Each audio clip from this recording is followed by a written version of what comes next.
Umezawa's Jitte, one of the best equipments ever printed. After being printed in Betrayers of Kamigawa in 2005, it immediately became a staple in creature decks across multiple formats. While it doesn't grant an immediate stats boost like most equipment, once you get some charge counters on it, it becomes quite the Swiss Army knife, capable of removing creatures, buffing creatures, and gaining you life. While the Jitte does still see some play in Legacy today, the days of Jitte's multi-format dominance are long over, so that begs the question, how good was Umezawa's Jitte, actually?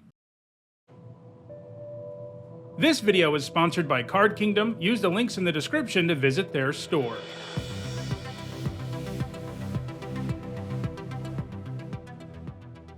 Hi everyone, and welcome to another edition of How Good Was It? This is a series where I take a deep dive on a single card's competitive history, generally focusing on cards whose best competitive days are behind them. As usual, I ran a poll to let the viewers decide the topic of this week's video, and Umezawa's Jitte beat out Cursed Scroll in a close one. So, let's answer the question that so many of you want to know. How good was Umezawa's Jitte, actually? For 2 generic mana, the Jitte is an equipment that can equip for 2 generic. Whenever the equipped creature deals combat damage, you put 2 charge counters on Umezawa's Jitte. You can then remove a charge counter from it and choose one of the following. Equipped creature gets +2/+2 until end of turn, target creature gets -1/-1 until end of turn, or you gain 2 life. A couple of things to note about the Jitte that are easy to overlook if it's your first time really seeing it. And these things are important because they play a big role in the card being so powerful.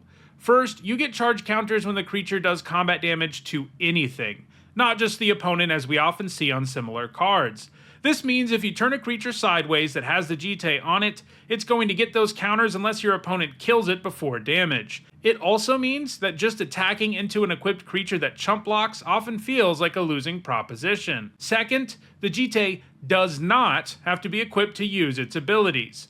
The +2/+2 ability is irrelevant in that situation, but the other 2 abilities aren't. As long as it has counters, you can gain life and give creatures -1/-1. Not having to have a creature in play and not having to pay 2 more mana to gain access to the Jitte's effects is a really big deal. Once the Jitte has any number of charge counters on it, it can be a complete nightmare to play against, even today, and that was certainly true back in 2005. The +2/+2 ability and the -1/-1 ability make it incredibly difficult to effectively block an equipped creature, and the life gain can pull a player back from the brink of defeat very quickly. To discuss the Jitte, we're going to do something we haven't done so far in this series. We're going to talk about the process of the card's design. This is partly because it's harder to scrounge up design stories from Magic's earlier days, but if we're talking about a 19-year-old card like the Jitte, there's actually a fair bit out there about the design behind it. And the way they changed the Jitte during design is a big part of why it became so powerful. There were 2 major changes to the card during Betrayers of Kamigawa development. First, it originally only gained a single charge counter when the creature did combat damage. It was upgraded to 2 charge counters during development explicitly because they wanted to make it stronger. Some on the design team were disappointed in how it was performing, and as a legendary equipment that was important to the set's lore, they thought it needed to be better. And when they made it so it gained 2 charge counters, it got a lot better, but it still wasn't viewed as busted by anyone on the design team. This is because the second change hadn't been made yet. That change didn't get made until the set was on the verge of being sent to the printers. Originally, the Jitte couldn't give creatures -1/-1.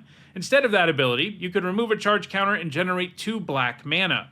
Mana acceleration like that can be powerful, but it does require you to have something else to spend the mana on for it to actually do something. That makes how useful it can be quite a bit more limited than what the Jitte ended up being able to do.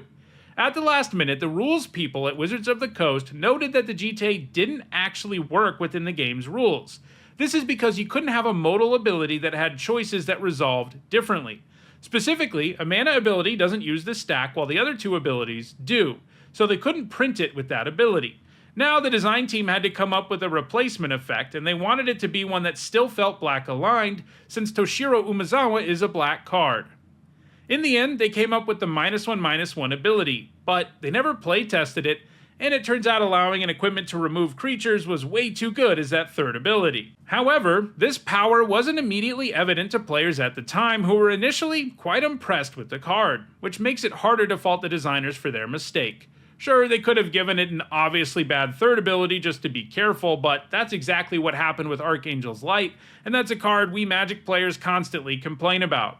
In other words, changing cards at the last minute is a tricky proposition, and the fact that Magic players during preview season were unimpressed with the Jitte is a perfect reflection of how hard it is to evaluate Magic cards when you haven't played with them. Back in the day, the internet and card game magazines were rife with people saying the Jitte wasn't good because it didn't do anything on its own and it didn't make a creature into a better attacker. What players underrated the most was that getting 2 charge counters even when you chump block or chump attack was good enough on its own, and the ceiling was far higher than that. This was definitely a card people had to play with to truly recognize how good it was. The idea that the Jitte wasn't good was so widespread that people left it out of their deck during the pre-release. But those who did play with it during the pre-release, or those who played with it in the Rat's Nest pre-constructed deck, quickly realized that the Jitte is in fact an incredibly strong card. It's actually considered by many to be in the conversation for biggest limited bomb of all time, and you can certainly see why. No matter what happens in combat, if a creature equipped with Jitte does combat damage, its controller comes out ahead, and that wasn't just true in Limited. So, the secret of Jitte's power was quickly revealed, and it didn't waste any time in warping multiple formats around itself. Kamigawa Block Constructed was the first format where the Jitte got to show off. Block Constructed was a format where 3 sets that were released one after the other were the only legal sets. These sets were usually linked in terms of lore and mechanics. In this case, all 3 sets were Kamigawa sets. The Jitte was arguably the strongest card in the block, so it's not a big surprise that it dominated the one and only Block Pro Tour in 2005, where it appeared in 4 of the top 8 decks at the event. The 4 decks that used Jitte on their run to a top 8 were completely different too. The only thing they had in common was running a decent number of creatures. There was a green-white ramp deck, a white weenie deck, a green-black mid-range deck, and an Abzan mid-range deck, and all of them ran a full 4 Umezawa's Jitte. While that's impressive, the Jitte was probably actually a little underplayed at the event.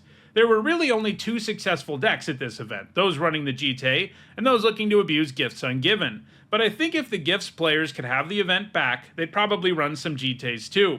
For one thing, while they didn't have tons of creatures, they had enough for the Jitte to be good. And for another thing, the way the Legend rule worked at the time, these decks should have been running at least 1 Jitte. Let me explain, because this information is important in understanding just how heavily played the Jitte would go on to be in Standard and Extended.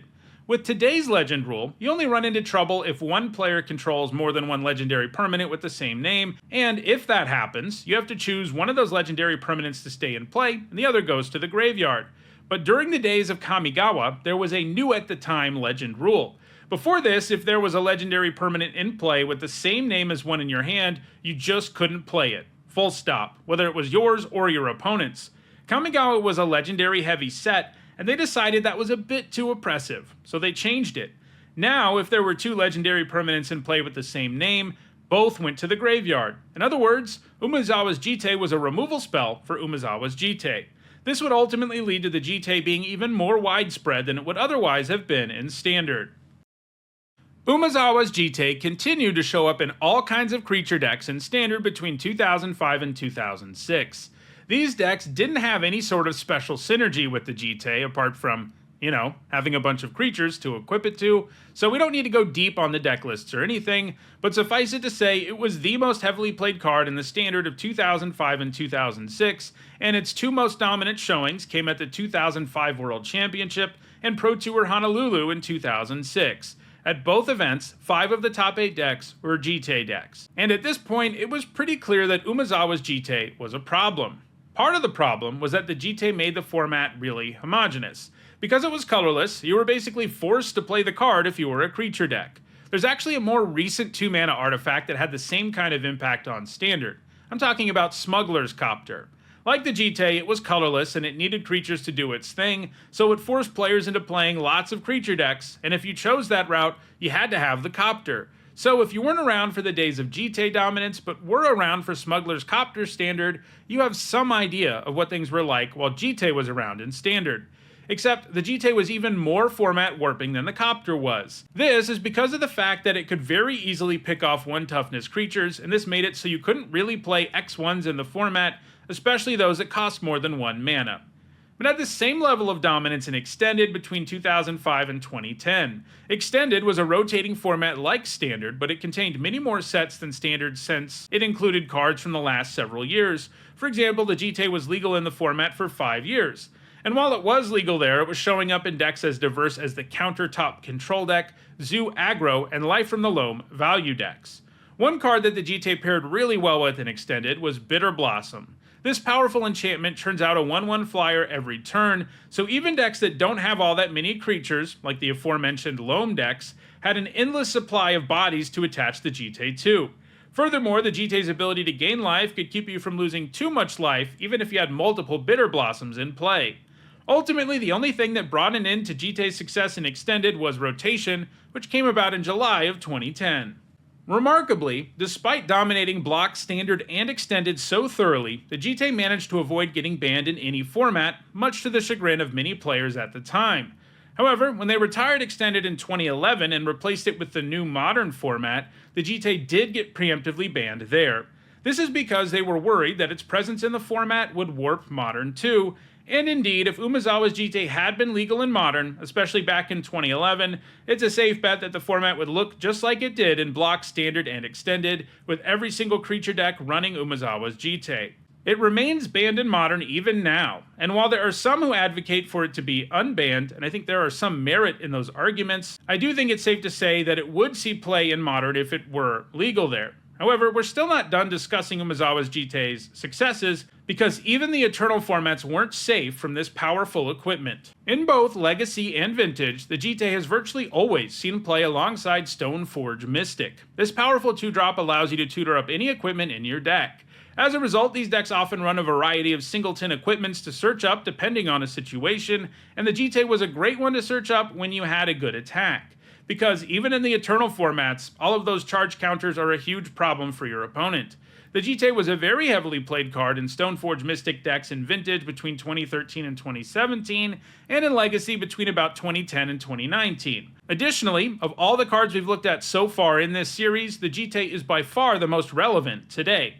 Its best days are definitely behind it, but it still appears as a singleton card in Legacy decks that use Stoneforge Mystic. The problem with the Jitte today is kind of like what people were worried about when it originally debuted. Formats have gotten so fast, especially Legacy and Vintage, that needing to get an attack off for this to actually do something is something of a problem today. So its best days may be behind it, but it still appears as a singleton card in Legacy decks that use Stoneforge Mystic, and while it's by no means a staple or a heavily played card, it's the 280th most heavily played card in Legacy over the last year, it is still a relevant card in Legacy almost 20 years since being printed, and that's a real testament to its power, as is the fact that it still remains banned in Modern. As is usually the case for the game's most iconic cards, the Jitte has also been referenced a couple of times, in this case, in the very recent past. For example, in our most recent trip to Kamigawa Neon Dynasty, they printed Life of Toshiro, a saga that has a Chapter 1 and 2. They give you the same 3 choices the Jitte gives you when you remove a charge counter. Then after Chapter 3, it transforms into Memory of Toshiro, and then it can tap for black mana to be used on spells. In other words, the creature side references the original design of the Jitte I discussed earlier. Even more recently than that, we got Lost Jitte. Just like Umezawa's Jitte very early in the design process, it only gets 1 charge counter at a time. It also costs half the mana to play and equip, and it comes with 3 different abilities that are somewhat reminiscent of the original Jitte. It can untap a land, which isn't that different from adding mana. It can make a creature unable to block, which isn't that different from -1/-1. And it can put a +1/+1 counter on the equipped creature, which isn't that different from the +2/+2 on the original.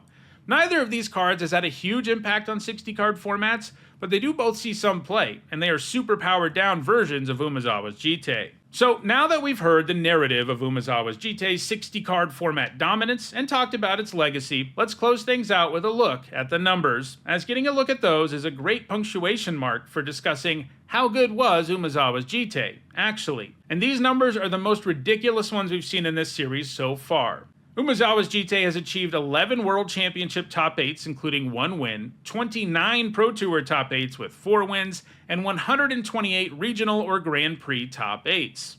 And remember, it achieved all of this success despite being banned in Modern for as long as that format has existed. So how good was Umezawa's Jitte? Well, it dominated Kamigawa block constructed, standard and extended in a very big way, warping entire formats around it thanks to the fact that it was both insanely strong and colorless, so it could slot into any deck.